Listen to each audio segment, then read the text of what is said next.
था शहीद भगत सिंह जी के बारे में। और शहीद भगत सिंह अपने आप में एक अध्याय है। तो बहुत, अगर आप देखें परीक्षा की दृष्टि से, तो इतिहासकारों को तो आपको पता ही है, आप लोगों को जवाब ज़्यादा देने हैं मुगलों के क्रांतिकारियों से भी ज़्यादा, आप लोगों को उनको ज़्यादा पढ़ना है। इनको तो परीक्षाओं से भी गायब कर दिया गया है ना। चलो, शहीद भगत सिंह नोट करते रहेंगे। जन्म स्थान, जन्म स्थान बंगा गांव, गांव का नाम है बंगा, जिला लायलपुर, कहाँ, पंजाब में, लायलपुर पंजाब, यहाँ होता है इनका जन्म। कब हुआ जन्म? 28 सितंबर 1907 को हुआ। 28 सितंबर 1907 को इनका जन्म हुआ। ठीक है।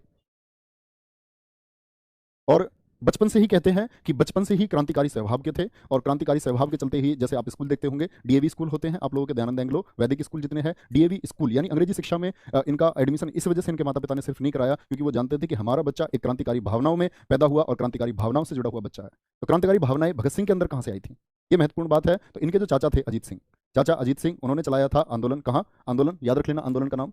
पंजाब में एक आंदोलन चला था, पंजाब में एक आंदोलन चला था 1905 में, 1905 से 6 तक। 1905 से 6 तक किसने चलाया था? अजीत सिंह। अजीत सिंह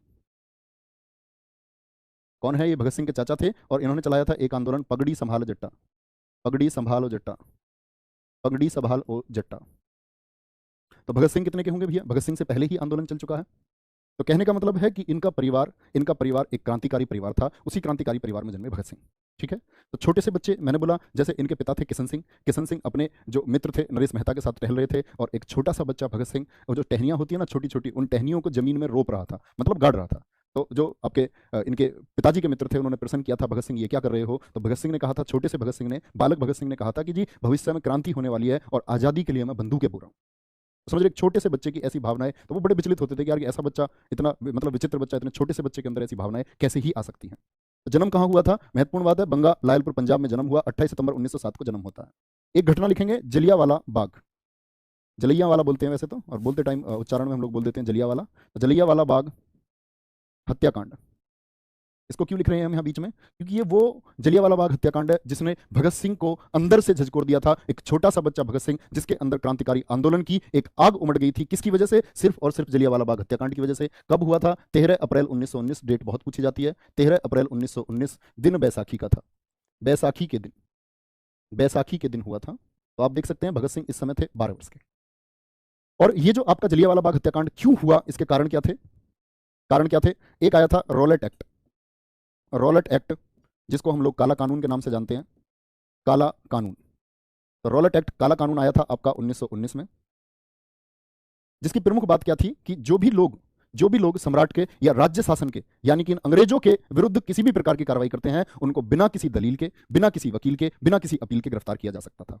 तो बिना अपील, इसको कहा गया बिना अपील, काला कानून हो गया ना।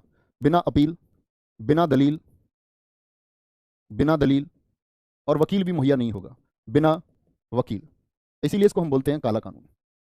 काला कानून, रॉलेट एक्ट आया, ठीक है, 1919 में।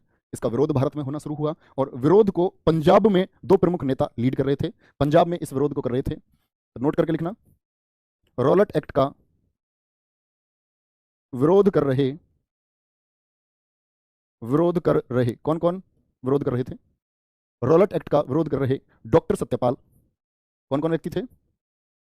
डॉक्टर सत्यपाल और सैफुद्दीन किचलू, सैफुद्दीन किचलू, दिल्ली पुलिस कांस्टेबल। 2020 पूछा हुआ क्वेश्चन है कि जलियांवाला बाग जो हत्याकांड हुआ था, जो भीड़ जमा थी वहां पर, वो भीड़ किसके लिए जमा थी? तो क्या करेंगे? रॉलेट एक्ट का विरोध करे डॉक्टर सत्यपाल और सैफुद्दीन किचलू को गिरफ्तार कर लिया गया, गिरफ्तार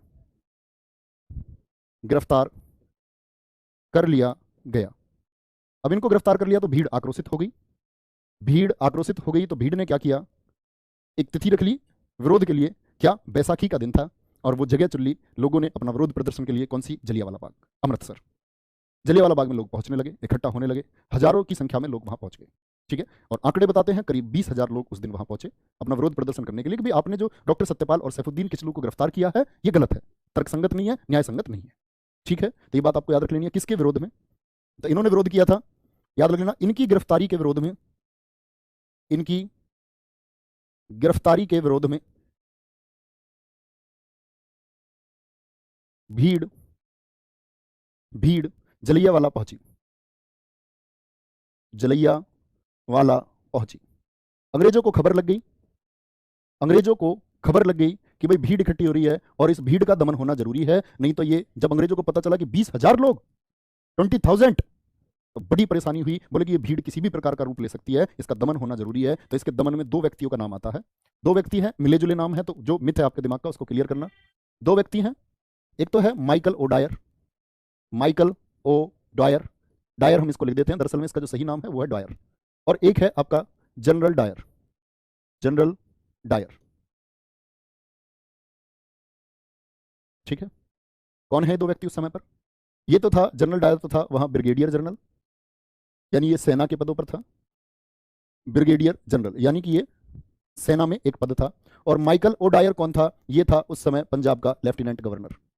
जैसे आज देखते हैं ना आप राज्यपाल, राज्यपाल आप देखते हैं, राज्यपाल को हम क्या बोलते हैं? गवर्नर, एलजी लेफ्टिनेंट गवर्नर, उप राज्यपाल, जैसे दिल्ली में एलजी होते हैं। तो माइकल ओ डायर था लेफ्टिनेंट गवर्नर। तो सबसे पहले आप लोगों को यह बात याद रखनी है कि इस भीड़ को रोकने के जो आदेश दिए, किसको रोकने के? भीड़ को रोकने के आदेश, कि भाई जो भीड़ जमा है इसको रोको, भीड़ को रोकने के आदेश तो जो प्रशासनिक व्यवस्था में प्रमुख है वही देगा। भीड़ को रोकने के आदेश दिए माइकल ओ डायर ने, लेफ्टिनेंट गवर्नर था।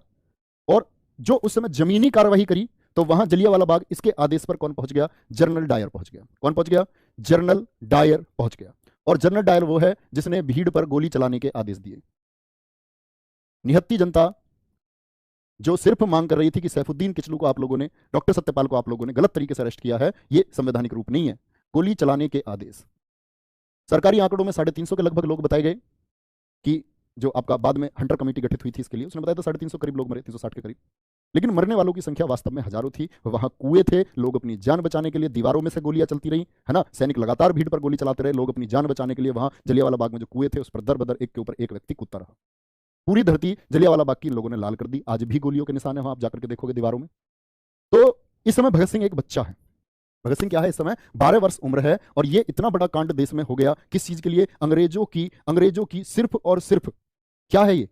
इसको आप बोलेंगे एक जबरदस्ती का शासन। और इसी जबरदस्ती के शासन के खिलाफ लड़ाई लड़ेंगे कौन? भगत सिंह। तो याद रख लेना, जलियांवाला बाग हत्याकांड की जांच के लिए, जो इसकी जांच हुई थी, इसकी जांच के लिए बना था हंटर आयोग। क्या बना था? हंटर आयोग। जलियांवाला बाग लिख लेंगे, जलियांवाला बाग की जांच के लिए क्या बना था? हंटर आयोग। हंटर आयोग में कुल कितने सदस्य आपसे पूछे तो 8 सदस्य। 8 सदस्य। कितने सदस्य हैं? 8 सदस्य हैं। और इन 8 सदस्यों में से आप बांट सकते हैं इनको 5 अंग्रेज, 5 अंग्रेज और 3 भारतीय में, प्लस 3 भारतीय थे। 5 अंग्रेज हैं और 3 भारतीय हैं। कोई दिक्कत? इतनी बातें नोट कर लेंगे पहले। हंटर आयोग का गठन किया गया जिसमें 5 अंग्रेज आपके और 3 कौन थे? 3 थे भारतीय। कोई दिक्कत इस बात में? 3 भारतीय। और 3 भारतीयों के नाम बड़े प्रमुख हैं। ये 3 भारतीय लिखना कौन कौन है? एक तो चिमन लाल सीतलवाड़, लिखो भैया, 3 भारतीय कौन है? एक तो थे चिमन लाल सीतलवाड़, चिमन लाल सीतलवाड़, ठीक है। एक थे साहबजादा सुल्तान, साहबजादा सुल्तान। और तीसरे व्यक्ति थे जगत नारायण। तो कभी नहीं भूलेंगे, बहुत इंपॉर्टेंट क्वेश्चन बनता है, जटिल प्रश्न बनता है यहां से। हंटर जो आयोग बना, जो हंटर कमीशन बना, उसमें कितने सदस्य थे? टोटल 8। अंग्रेजों के नाम याद करने की आपको बिल्कुल आवश्यकता नहीं है। 5 अंग्रेज थे, अध्यक्ष इसके हंटर थे, तो इसीलिए नाम रखा गया हंटर आयोग। 3 व्यक्तियों को याद करो, कौन कौन है? एक बार, चिमनलाल सीतलवाड़, साहबजादा सुल्तान, और तीसरा व्यक्ति कौन है? तीसरा व्यक्ति है जगत नारायण। ठीक है, बहुत बढ़िया। यहां तक कोई परेशानी? और ये जो ब्रिगेडियर जनरल है, इसको पता कौन मारता है? अब से नेट 20 साल बाद लंदन जाकर के इसकी बेटी के साथ एडमिशन लिया, उसका सहपाठी बना, जनरल डायर की बेटी का। ब्रिटेन गया, ब्रिटेन की यूनिवर्सिटी में भाषण दे रहे जनरल डायर को, वहीं किताब में पिस्तौल ले जाकर के गोली मारी थी किसने? उधम सिंह ने। तो याद रख लेना इस बात को भी, जनरल डायर को गोली किसने मारी थी 1940 में? उधम सिंह ने। उधम सिंह, बहुत बढ़िया। भारतीय कौन था जी जिसने इसकी खबर दी अंग्रेजों के साथ? था, उसका नाम था भैया हंसराज। क्या नाम था? हंसराज। वो बिल्कुल प्रमुख इंपॉर्टेंट बात नहीं है, यहां आएंगे वापस। यहां तक की बात में किसी भी मेरे दोस्त को कोई दिक्कत? अब आता है वापस अध्याय। तो भगत सिंह 12 वर्ष का एक बच्चा स्कूल जा रहा है, और स्कूल में घटना सुनी क्या? कि जलियांवाला बाग हो गया है, जलियांवाला बाग हत्याकांड हो गया है। उस बच्चे ने स्कूल जाते जाते ने अपने कदम जलियांवाला बाग की जमीन की तरफ मोड़ लिए और वहां पहुंच गया। छोटा सा भगत सिंह उसी जलियांवाला बाग से सीसीओ में उस मिट्टी को भर करके लेके आया था। किसकी मिट्टी थी? शहीदों की मिट्टी थी। तो आप मतलब समझ पा रहे होगे, 12 वर्ष के बच्चे कुछ भी नहीं पता होता, खाने पहनने का भी नहीं पता होता। तो 12 वर्ष का बच्चा एक देश के लिए भावना रख रहा है। तो यहाँ इंपॉर्टेंट बातें आएंगी, देखना ध्यान से। बाकी सारी बातें मैं आपको बता दूंगा इनके बारे में, प्रश्न आने वाली बातें लिख लें पहले। भगत सिंह ने 1926 में नौजवान सभा का गठन किया था। नौजवान सभा का गठन किया था। तो नौजवान सभा को किसने बनाया था? और उस टाइम बच्चे फेसबुक, व्हाट्सएप, इंस्टाग्राम ये सब नहीं चलता था। जमीनी रूप से लोग जुड़े थे और उस समय 5 लाख सक्रिय सदस्य थे। 5 लाख एक्टिव मेंबर, समझ सकते हो ताकत, पॉपुलैरिटी। कितनी पॉपुलैरिटी भगत सिंह की उस समय पर रही होगी जब टेक्नोलॉजी और दूरसंचार का कोई भी उपयोग नहीं था। नौजवान सभा का गठन किया और यही नौजवान सभा, कल मैंने आपको बताया था, नौजवान सभा 1928 में 1928 में मैं कल आपको बता रहा था कि 1924 में एक संगठन बना था, हिंदुस्तान रिपब्लिकन एसोसिएशन। हिंदुस्तान क्या बताया था मैंने? हिंदुस्तान प्रजातांत्रिक संघ, जिसकी स्थापना कानपुर में 1924 में किसने की थी? सचिंद्र सान्याल ने की थी। उन लोगों की अपनी क्रांतिकारी घटनाएं थी। मैंने बोला चंद्रशेखर आजाद काकोरी कांड के बाद फरार हो गए थे, उनको अंग्रेजी शासन ने भगोड़ा घोषित कर दिया था क्योंकि उन लोगों ने क्या किया था? अंजाम दिया था 9 अगस्त 1925 को काकोरी कांड को। ठीक है, तो नौजवान सभा 1928 में HSRA, वही HSRA जो आपका फिरोजा शाह कोटला में HRA का नाम बदल करके HSRA कर दिया गया था। किसके नेतृत्व में? चंद्रशेखर आजाद जी के नेतृत्व में। 1928 में HSRA में विलय हो गया था, विलय कर लिया गया। कोई दिक्कत? किसमें विलय हो गया? HSRA में विलय हो गया। कोई दिक्कत? भगत सिंह बड़े हो रहे थे और क्रांतिकारी घटनाओं से जुड़ते रहे, और यही वो घटना आएगी जब भगत सिंह की शादी की बात हुई। भगत सिंह की शादी की बात हुई तो उनके पड़ोस के तेना सिंह उनके लिए रिश्ता लेकर आए अपनी बहन का। बड़े प्रसन्न हुए, है ना। भगत सिंह बढ़िया कदकाठी, एकदम सुंदर चेहरा, और बहुत प्रभावित हुए उनसे। भगत सिंह खुश थे, कोई दिक्कत नहीं। उन्होंने अपने अतिथियों को यह नहीं दर्शाया कि मैं इस शादी से खुश नहीं हूं। और भगत सिंह ही थे जिन्होंने कहा था कि आजादी ही मेरी दुल्हन है। क्या कहा था? आजादी ही मेरी दुल्हन है। तो मना नहीं किया, सब चीज चले गए। उन लोगों को छोड़कर भी आए भगत सिंह, बड़े खुश तरीके से छोड़ करके आए। लेकिन अपने पिताजी से क्या उन्होंने बोला? उन्होंने बोला कि लड़की जो है अनपढ़ है, लड़की पढ़ी लिखी नहीं थी। तो उन्होंने सोचा इसी तरह से मैं अपनी शादी को टाल सकता हूं, तो उन्होंने बोला लड़की पढ़ी लिखी नहीं है। लेकिन उनके परिवार वाले नहीं माने उनकी इस दलील को कि भाई इस चीज के लिए तुम शादी नहीं कर रहे हो। और उस समय तो ये आम बात थी, लड़कियों को बहुत कम उस समय पढ़ाया जाता था। तो कहने की बात है कि भगत सिंह के सामने जब ऐसी कोई स्थिति नहीं बची कि वो शादी से कैसे बचे, तब उन्होंने अपने पत्र लिखा अपने पिता के नाम पर। और क्या बोले उन्होंने कहा था कि मेरा जो ये जीवन है ये मैं अपने देश के नाम कर चुका हूं, मैं इसे किसी स्त्री के नाम नहीं कर सकता। उन्होंने कहा था कि मैं कैसे अपने चाचा अजीत सिंह के इस बलिदान को भूल जाऊं। इनके चाचा अजीत सिंह जो थे ना, ये अजीत सिंह, इनका बलिदान क्या था कि अंग्रेजों ने इन पर इतनी रोक लगा दी थी जब इन्होंने इस आंदोलन को चलाया, पगड़ी संभाल जट्टा को, कि इनको देश से जाना पड़ गया था। तो वो विदेश चले गए थे। इनके ही चाचा थे स्वर्ण सिंह। स्वर्ण सिंह जो जेल में बंद थे और अंग्रेजी यातनाओं की वजह से उनको अंदर क्या कर दिया गया? मार डाला गया। तो उन्होंने बोला मैं अपने चाचा स्वर्ण सिंह को, चाचा अजीत सिंह को, अपनी चाचियों के आंसुओं को नहीं भूल सकता। मैं जलियांवाला बाग के उन आंसुओं को नहीं भूल सकता। मैं जलियांवाला बाग की उस मिट्टी को नहीं भूल सकता जिसे मैं अपनी सीसी में भर कर लेकर आया। और अपने पिताजी से कह करके वो पत्र देकर के चले गए। पत्र देकर के सीधे कहां गए थे? बंगाल गए थे। कहां गए थे? बंगाल। और बंगाल में जाकर के, यहां नोट कर लेना थोड़ा सा, कहां गए थे? अब समझ गए होगे। पिता को चिट्ठी लिखी,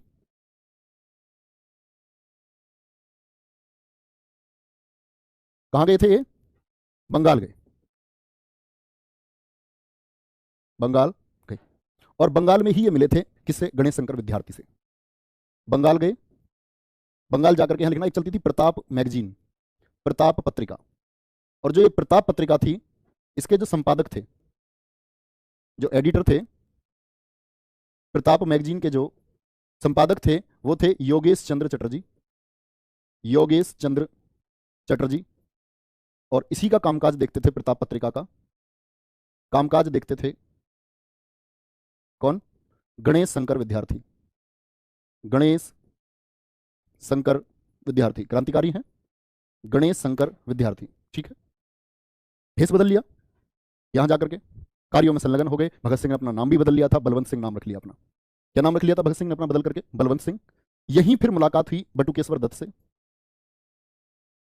बटुकेश्वर दत्त भी लोगों के साथ संलग्न थे, योगेश चंद्र चटर्जी के अधीन कार्य करते थे, मतलब साथ कार्य करते थे। बटुकेश्वर दत्त नाम सुना है ना, से बांग्ला भाषा सीखी, बांग्ला भाषा सीखी। कोई दिक्कत? बटुकेश्वर दत्त से बांग्ला भाषा सीखी। 1928 में HSRA में विलय कर लिया गया। अब क्या था कि ये लोग जो क्रांतिकारी थे, जो योगेश चंद्र चटर्जी, यानी प्रताप पत्रिका कैसे काम करती थी? ये लोग गुप्त तरीके से काम करते थे, क्योंकि इन लोगों का मानना था कि जो हिंदुस्तान है ना, ये अभी जो लोग जो आजादी के लिए गर्म तरीके से लड़ रहे हैं, उन लोगों को आतंकवादी की दृष्टि से देखा जाता था। उन लोगों को समझा जाता था ये लोग तो गुंडे हैं, मवाली हैं, आतंकवादी हैं। तो बड़े छुप करके काम करते थे क्रांतिकारी। बड़े दुर्भाग्य की बात थी देश की और जहाँ कहीं भी जाते बेचारे अपने भेष बदलते कि अंग्रेजी शासन की पकड़ में ना जाए। ऐसे ही भगत सिंह भी अपना भेष बदल करके, कहते हैं भेष बदलने में बड़े माहिर थे। एक बार तो जब इनको एक रेलवे स्टेशन पर जब ये चर्चित होने लगे थे कि भी भगत सिंह भी एक क्रांतिकारी हैं, तो एक रेलवे स्टेशन पर उनको एक जो मतलब ना टीसी, जैसे टीटी होता है train ticket examiner, TC ticket collector, तो उस टीसी ने क्या कर लिया, इनको रोक लिया। अब इन्होंने पुलिस की ड्रेस पहनी हुई थी और निर्भीक होकर जवाब देते थे। जैसे इन्होंने जवाब दिया, उन्होंने पकड़ा तो उसने पूछा कि आपका क्या नाम, नाम बता दिया कुछ भी। बोला आई कार्ड कहाँ है, बोला आई कार्ड नहीं है। बोले वो ट्रेन टिकट कहाँ है, बोले पास है। पास जो है, पास कहाँ है, बोले पास।